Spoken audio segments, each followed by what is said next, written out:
Hello everyone, this is the Game Philosopher, and today I'm taking a break, actually for a while, on the Modern Platonicism series, and as I'm taking a break from it, well, that's mostly because I'm traveling and I can't really edit the videos to give the thumbnails that distinguish them. So today I have a different treat. Plus, it's better to have variety on the channel than tackle that for a long time. But fear not. Next week it's continuing. It's not the first time I've done a week-long break, is it?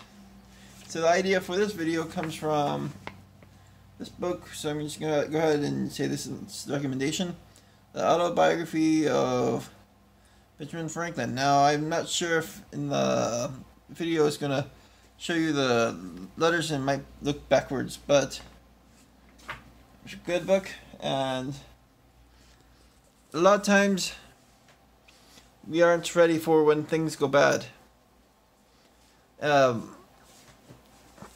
Usually I talk about virtue, but there's a different side of virtue which people usually see only in fiction or in rare occasions or bad occasions, and this thing is called heroism, and it's a real test of a man's strength or a woman's strength, in the sense that when they're going forth and they're doing stuff, that they actually learn how to actually act on doing the right thing when fate calls them to do the right thing. A lot of people freeze. In fact, there's a famous story of that one woman who got murdered, but a bunch of people were watching her get attacked, and no one stepped in to do anything. And now that's an extreme example, but another thing is, even when it comes to smaller things like doing the right thing, even virtue, which is not always, it's not just not always, but it's seldomly ever having to be called to do a heroic action. A lot of times it has to do with these small little things in life. And sometimes you have to do tough things to get better good done. And so the interesting thing is that we need to learn how to practice in real life the theoretical virtues that we study. And in that, I think you can actually live a better life, because you are actually happier, because you are controlling your life, and you learn to love yourself as you are doing the virtues. Now, what I'm showing right here, whenever you get the book, or if you already have the book, it's on page 23, at least of this version of the book. Benjamin Franklin wrote what's called a virtue diary, his plan for moral perfection, or planner for moral perfection. And the idea is you take all these virtues that you really want, you write them down in graph form with the days of the week, and you mark a red dot for every time when you seriously reflect on your day. I did this wrong, so I put a red dot. I did that wrong, I did that wrong. I didn't do that wrong, so I'm going to leave it blank.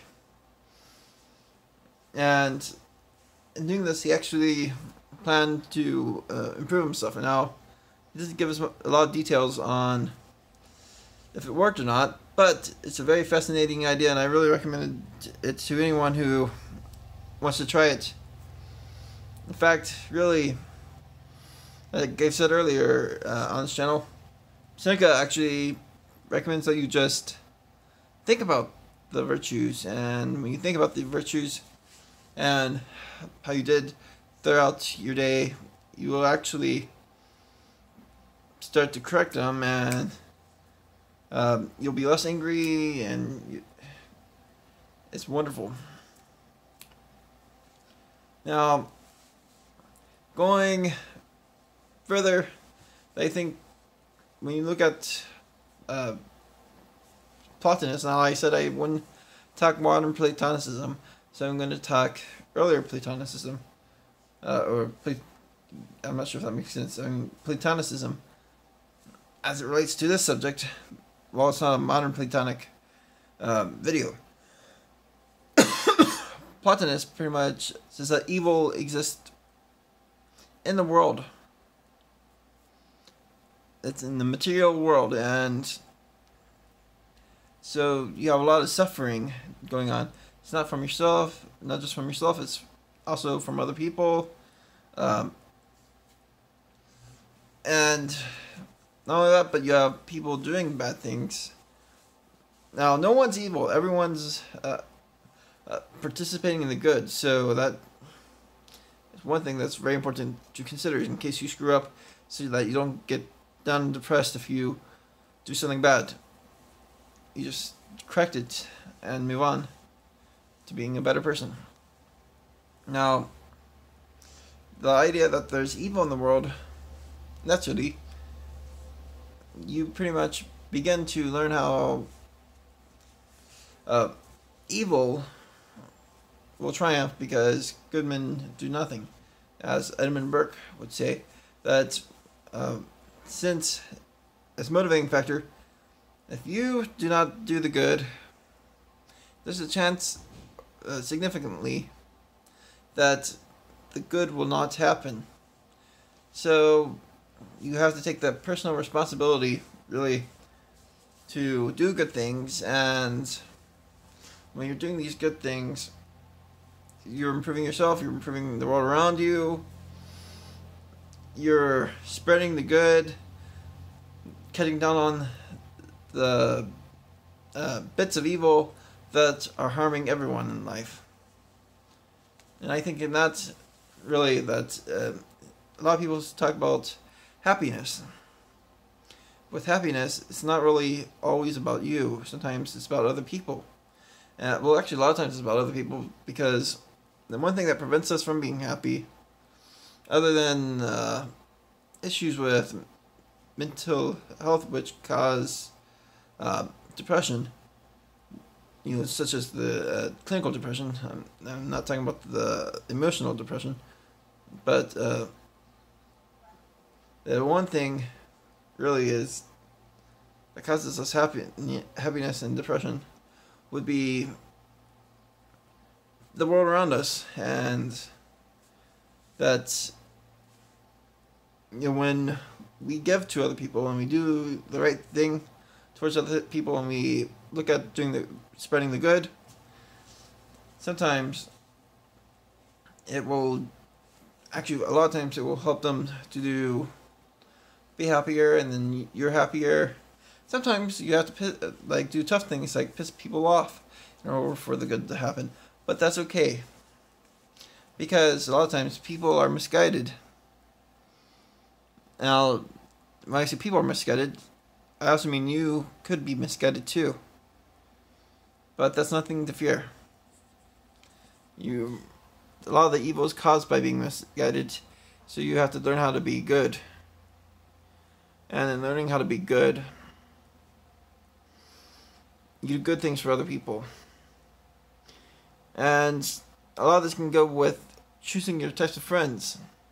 Now, next week I'll do a modern Platonicism on friendship because of Lysis, which will also talk about the art of conversation, because Socrates pretty much said that in that dialogue that he was going to demonstrate also how to do conversation in a way to win friends over.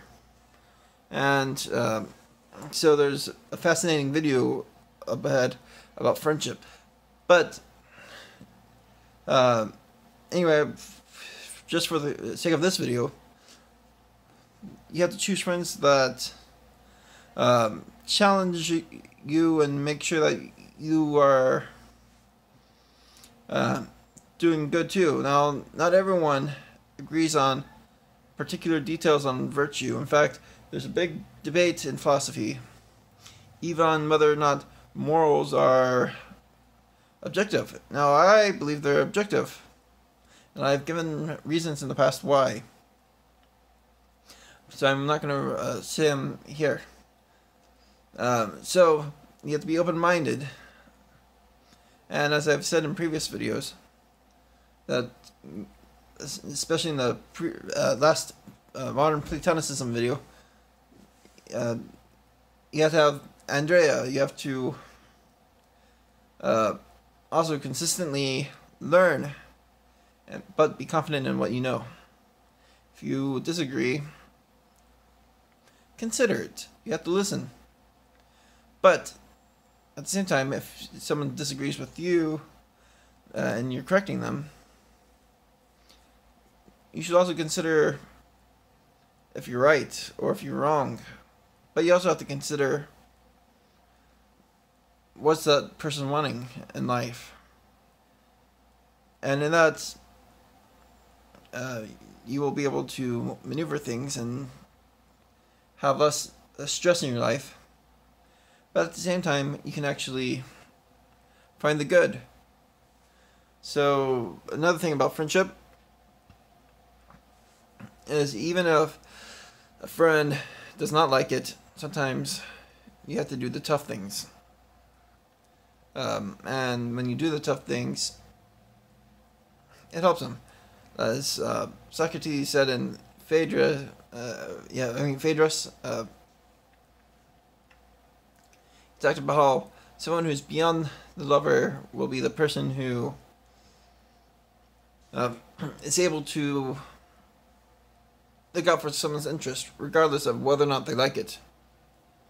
And we don't always like it. In fact, tell a fat person they're fat, and sometimes they'll be hurt by it, and then they'll ask you to stop. But at the same time, you don't necessarily need to stop because they need to get the help. Yet, there's one thing. When you talk to people, talk to them in a way that causes peace and gentleness. Especially with these tough conversations, because when you are more gentle, you can help them see things while recognizing the fact that they have some type of thing that's holding them up from doing this right thing. Whether it's something right morally or physically, something good for their health, something good for people, something virtuous. So yeah, people always have these hold-ups. But if you use your tongue right, oh no, I guess that's going to become a meme. But anyway, if you use your tongue right, and you think about things, virtue and honor will happen. People will change, especially if you use gentle persuasion as opposed to force. Because when you use that gentle persuasion, you're actually going through with the virtue and spreading virtue. You're not attacking anyone. Well, yeah, sometimes you do have to attack people, but you're not harming anyone, and it's a more sure plan. And it works. So, next video will be interesting. It will be the philosophy of memes. I hope you guys watch it and enjoy it.